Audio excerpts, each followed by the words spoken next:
Hello! Hi అండి. ఈరోజు నేను మీకు ఒక మంచి రుచికరమైన హెల్తీ పచ్చడిని చేసి చూపిస్తానండి.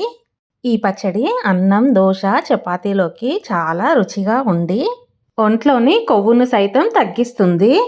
మరేదో కాదండి, గుమ్మడికాయతోనే పచ్చడి చేసి చూపిస్తున్నాను. ఇక ఆలస్యం చేయకుండా మనం గుమ్మడికాయ పచ్చడిని ఎలా చేయాలో చూసేద్దామా?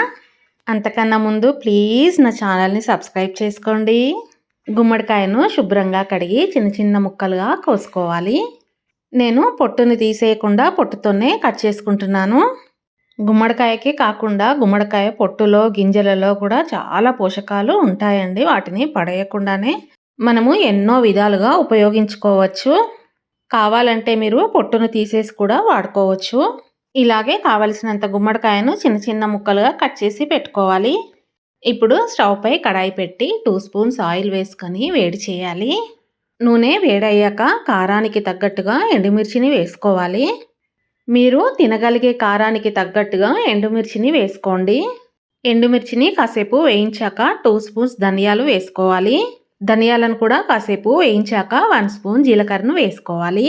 జీలకర్రను కూడా కాసేపు వేపిన తర్వాత 1/2 కప్పు నువ్వులను వేసుకొని వేయించుకోవాలి. నువ్వులు లేకపోతే పల్లీలనైనా కూడా వేసుకోవచ్చండి. కాకపోతే పల్లీల కన్నా నువ్వులు వేస్తేనే రుచి కమ్మగా ఉంటుంది. నువ్వులను వేయించుకున్నాక స్టవ్ కట్టేసి ఒక ప్లేట్లోకి తీసుకొని చల్లారనివ్వాలి. ఇప్పుడు అదే కడాయిలోకి కట్ చేసి పెట్టుకున్న గుమ్మడికాయ ముక్కలను వేసుకోవాలి. గుమ్మడికాయ ముక్కలను ఒకసారి బాగా కలుపుకొని మూత పెట్టి మగ్గించుకోవాలి. మధ్య మధ్యలో మూత తీసి కలుపుకుంటూ మగ్గించుకోండి. గుమ్మడికాయను ఇలా కాసేపు మగ్గించిన తర్వాత ఇందులో కొద్దిగా కరివేపాకును వేసి 4-5 వెల్లుల్లిపాయలను వేసి నానబెట్టి ఉంచుకున్న చింతపండును కూడా వేసి బాగా కలుపుకోవాలి. తర్వాత మూత పెట్టి కాసేపు మగ్గించుకోవాలి.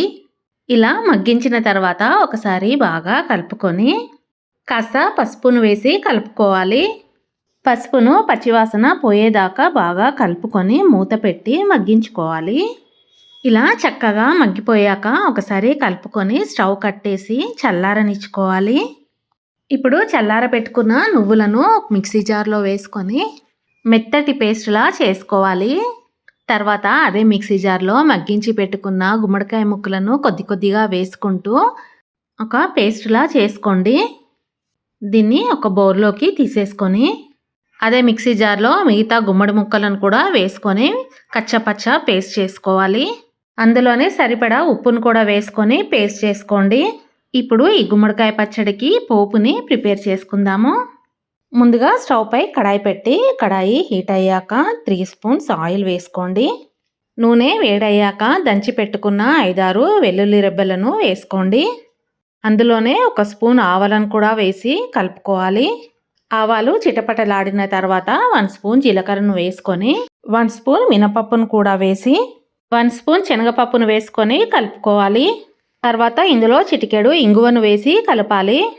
ఒక 4 ఎండుమిర్చిని తుంచి వేసుకొని కలుపుకోండి.